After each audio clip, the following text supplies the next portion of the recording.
Hi, Johnny here. So maybe when you learn information, you might find it hard to remember because you think the information is boring, so you just lose interest in it, or maybe you think the information is just too hard, and so you give up.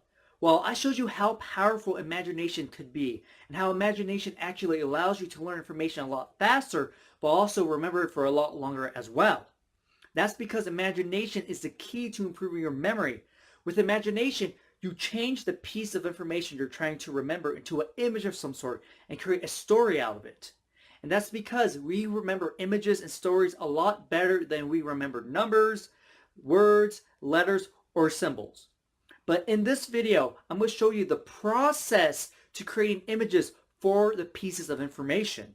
And after you have your images, you can use a story method or a memory palace to help you remember it. And I'm going to include links down below to those videos, so make sure you watch them. And I think the best way for me to show you is by doing an example. And I love doing examples. I have a lot of fun with it. So let's say that you're trying to remember what you have to do tomorrow morning.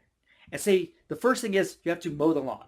So let's say mow the lawn. Now, what you have to do is you have to create an image that's going to represent what you have to do. An image that represents the piece of information. Now, for me, when I think of mow the lawn, naturally I think of lawn mower. But I don't just think of a regular lawnmower. No. That's not fun enough. That's not exciting enough. And so I picture a lawnmower made of wood. And this lawnmower has a mustache too. And so it's a crazy lawnmower. And so that's what I see. And you want your images to be engaging, right? You want them to be funny or scary or happy. So you really want to get your imagination going. So that's what I would picture for mow the lawn, lawnmower. Okay? But the thing is, you could have used any image you wanted to represent mow the lawn. You could have used cloud, you could use teddy bear, hot lava, any image you wanted. But this is the thing. You want to use an image that represents the piece of information, but you also want the image to help trigger the piece of information. Now let me ask you, how would hot lava trigger mow the lawn? How would cloud? It wouldn't, right? Lawnmower would help trigger mow the lawn, and that's because that's what you kind of associate it with, right? You use a lawnmower to mow the lawn. And so that would help you trigger the piece of information. And so that's how you want to create your images, by making sure that they help trigger the piece of information you're trying to remember. And so let's do another example to show you how it works as well. So let's say write a, that's a horrible A, write a note. Okay, so you have to write a note. Let me fix this real fast. Write a note. So you can pause the video right now and try to come up with your own image for it. So the image I would think of is a note card with a pen.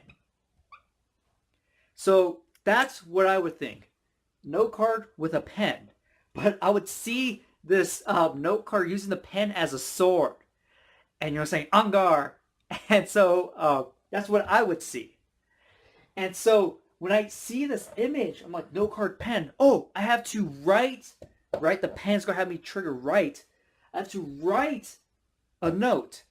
And so, no, I just have a note. Maybe it's just a note on the fridge, or maybe it is a note card, or maybe it's a thank you note. Who knows what notes, but I know I have to write a note card, and that's going to be enough for me to trigger this, and then I could go write the note card, I could go write the thank you note, the note on the fridge, whatever it may be.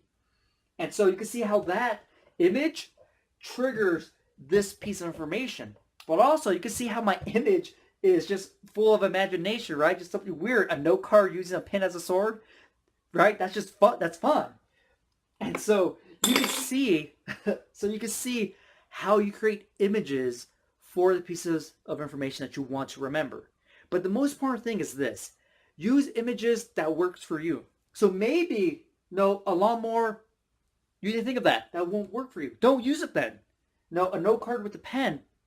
If that doesn't work for you, don't use it. Use what works for you. That's the most important thing when it comes to memory in general. When it comes to your imagination, you have to use what works for you.